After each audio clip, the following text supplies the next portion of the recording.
Los ves en el metro, en tu escuela, en tus artistas favoritos. Es más, hasta muy probablemente tú también eres parte de este fenómeno. Y es que la cultura otaku se ha propagado a niveles inimaginables hoy en día. Hoy el consumir anime y el tener mercancía o cosas referentes a tu serie favorita es algo ridículamente común. Incluso si no eres activamente un otaku, seguramente en algún punto de tu vida has consumido alguna obra que se escapa de los clásicos shonen y series de los 90s. Death Note, Monster o Attack on Titan son animes que se han apoderado de la cultura popular del entretenimiento. Hoy ves a los jóvenes otakus portando mantos de Akatsuki, llevándose sus batas de Naruto a la escuela, leyendo mangas en espacios públicos o diciendo palabras en japonés en sus redes sociales. No es que estas cosas sean nuevas, pero sí que hay un claro cambio en cómo es que veíamos a los otakus de antaño a como los vemos ahora. Y es que los 2000 fueron la época más extraña para ser un otaku. No solo es que los animes y la industria eran diferentes, sino que la percepción que el resto de comunidades y de personas teníamos sobre las personas que veían animes era radicalmente distinta. Desde ser ridiculizados en público hasta que existiera un estigma al estilo del holocausto hacia los otakus. Bueno, tal vez esto es una exageración, pero la verdad es que la época moderna del anime no tiene nada que ver con la época de los 2000 y te voy a explicar el porqué.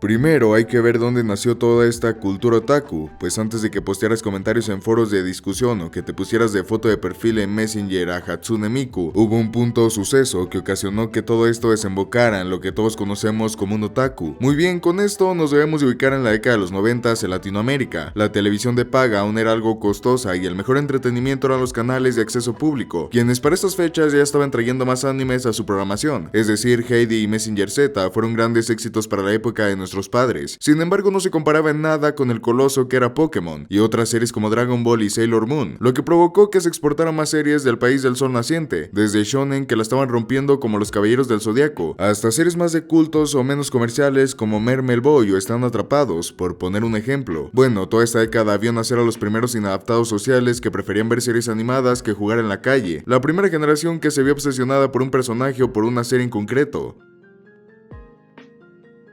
La primera generación que fue testigo de la epicidad de combates tan legendarios como Goku vs Freezer o Seiya contra el Patriarca. Y es que para este momento en concreto el anime había tomado un rumbo más exagerado y espectacular que sus antecesores. Antes Doraemon o Candy Candy eran vistos como otras series más para niños, pero con la abertura y creación de nuevos animes la percepción de esto fue cambiando. Ahora había una clara distinción entre lo que era la animación occidental y animación oriental. Y a muchos niños de la época les encantaba esta visión tan fresa que los japoneses tenían para contar historias, monstruos de bolsillo, poderes sacados de la palma de las manos, transformaciones extravagantes y llamativas. Todo eso se diferenciaba de las series de nuestro continente, así que los 90s nos dio el inicio del anime en Latinoamérica como entretenimiento, pero también nos dio una generación de consumidores, en su mayoría niños, que adoraban ver esas series. Esto es crucial para el desenlace de este tema. Como saben, uno no es niño por siempre, y aquellos morros que llegaban de su casa para prender la tele y alcanzar a ver su anime favorito, para los 2000 se había convertido en adolescentes. Aquí es donde se dividía esta generación, quienes crecían dejando de lado este gusto porque lo veían como series para niños, y qué vergüenza que tú, siendo casi un adulto, dijeras que te gustaban las caricaturas, y quienes lejos de apartarse de este tema se hundieron más en él gracias al internet y las crecientes comunidades que empezaban a crear contenido, como revistas y centros de discusión para personas fanáticas del anime. Estos últimos fueron la generación que inició con la cultura otaku dentro de Latinoamérica, y quienes dieron inicio a la etapa más rara de esta comunidad. Rara no porque fuese algo nunca antes visto que se escapaba al comprendimiento del resto de personas, pues así como había grupos de fans que veían y compraban todo sobre su anime favorito, había grupos que les encantaba RBD o High School Musical, que tenían actitudes igual o más preocupantes que los otakus. Decimos raro porque no era una época buena para tener este tipo de gustos abiertamente o hablar de esto con tus amigos, tanto por el contexto social, cultural e incluso el comercial, pero empecemos por lo más simple. Los otakus de los 2000 no comenzaron a ser plenamente otakus sino hasta que tuvieron acceso a internet. Si son de esa generación, sabrán darnos la razón. Si habías crecido en los 90s viendo todas las series mencionadas por la televisión, sabías dos cosas: era animación japonesa, gracias a que muchos doblajes respetaban la ubicación de la historia, y que seguramente no llegarás a muchas personas que compartieran tus gustos a esa edad, o un lugar donde hablar de esos temas. No es como hoy en día que en cualquier plaza pública o en las recientes friki plazas te topes con grupos de personas hablando de algún anime. En esos tiempos, los jóvenes se juntaban a escuchar música, a hacer bailes de tectonic o a hacer alguna actividad como patinar. Es cierto que también existían estos círculos sociales más frikis, pero no eran tan comunes en los inicios de los 2000, y menos menos para las regiones de provincia. Los otakus de pueblo o colonias alejadas se veían sentenciados a nunca poder compartir sus gustos con personas como ellos. Si no fuese gracias a internet, la red mundial abrió las puertas a todos estos jóvenes e interesados por el anime a una comunidad centrada en los temas que les gustaba. Ya no se trataba de llegar y proponer el tema de conversación, sino que en internet ya se daba por sentado estos temas, y tú solo llegabas a compartir tu experiencia o tu opinión. Los foros de discusión fueron el epicentro de esta creciente cultura. Justamente aquí es donde muchos interesados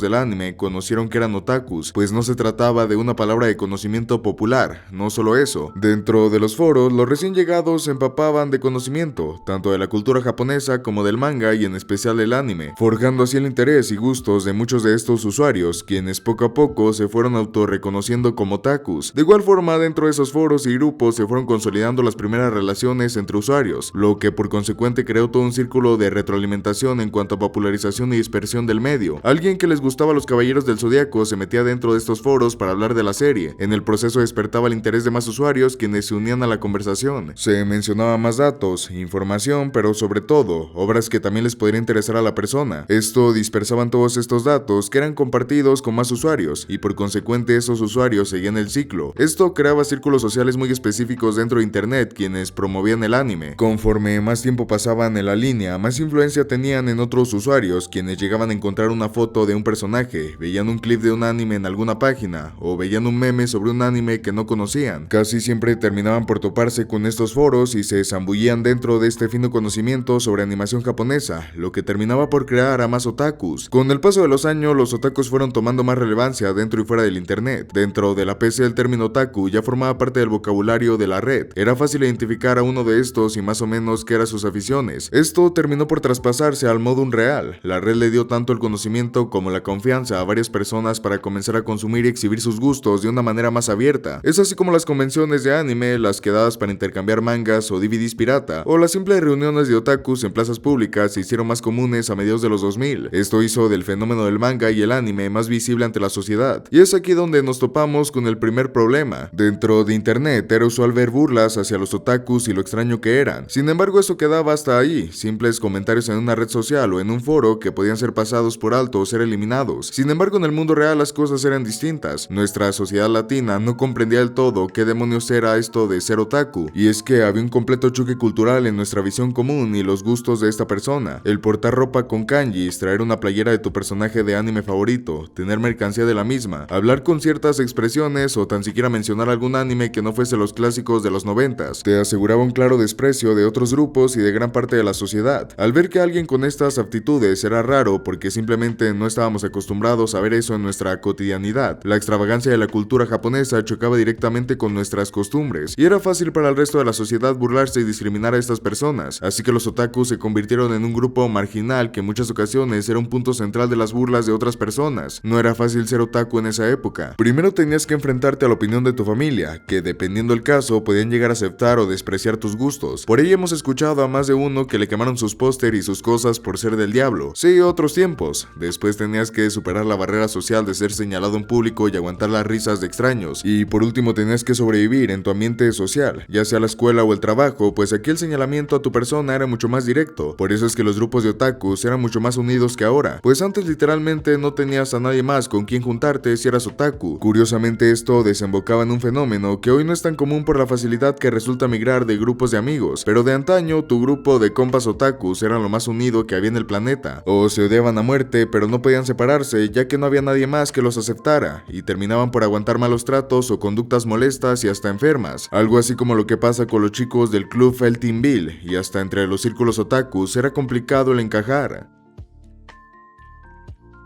Fuera del comportamiento de las personas de la comunidad, había otras cosas que dificultaban el poder desempeñarse en este hobby con plena libertad, y era falta de atención por este sector. Verán, desde los 90 ya se comercializaban algunos artículos y mercancía referente a ciertos animes. En general solo abarcaban las series más populares y estaban enfocados hacia un público infantil, pero cosas más especializadas como el manga, póster, figuras o tan siquiera los DVD de la serie eran prácticamente imposibles de conseguir, incluso en capitales grandes y ciudades importantes. Había una sequía por este tipo de mercancía mercancía tremenda, y es que las empresas como editoriales o exportadoras de productos extranjeros no veían en los otakus a un potencial mercado de venta, pues ellos no existían dentro del mapa de mercado. La cantidad de ellos era tan mínima que al traer manga podrían representar una pérdida para ellos, así que siempre se abstenían de esto, y ya ni hablemos de otro tipo de artículos. Es por eso que dentro del ámbito otaku la piratería fue lo que sostuvo las ansias de muchos entusiastas por el anime, siendo las convenciones el lugar predilecto para conseguir estas cosas. Si son de la época, muchos de ustedes recordarán los mangas mal impresos, con un montón de faltas de ortografía y con una calidad de imagen ridícula. Eran mangas feos, pero era lo único que había, y por eso eran tan especiales. Lo mismo pasaba con los DVDs, discos pirata quemados en el mercado más peligroso de tu ciudad, pero que tenían temporadas completas, e incluso animes que nunca habías visto, pues antes el ver anime no era tan sencillo como buscar en Google y meterte al primer enlace. Antes tenías que sumergirte en decenas de páginas para encontrar no el capítulo en línea, sino un archivo descargable, que solo Dios sabía si era un capítulo o un virus. Por eso es que los DVDs eran tan populares, y bueno, quienes tenían más dinero se podían dar el lujo de comprar una de las costosas figuras mal impresas en PVC de tu anime favorito, reliquias de la comunidad antigua que nadie sabía exactamente dónde se fabricaron, pues ni de broma eran originales, pues aún así cumplían su cometido, ser una figura de ese anime que tanto te gustaba. Y bueno, también había playeras estampadas en talleres caseros y otro tipo de mercancía que a todas luces gritaba piratería. En estas convenciones era difícil encontrar mercancía original, y las que había costaban una fortuna, porque en esos tiempos era sí o sí exportarlas desde Japón.